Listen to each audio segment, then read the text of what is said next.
দেখতেছেন টয়লেটের ভিতরে অস্কান আছে। তো যাদের এই অস্কানগুলো না নজর আসা দরকার তারা এই ধরনের একটা ডিভাইস লাগাতে পারবেন।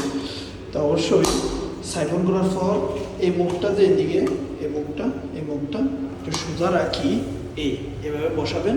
দেখতেছেন এভাবে বসাবেন আর একটু হালকা ধাক্কা দেবেন, বাস কাজটা হয়ে গেল। দেখতেছেন এইভাবে থাকতে হবে। তো এখন আমি ফ্লাশ করতেছি।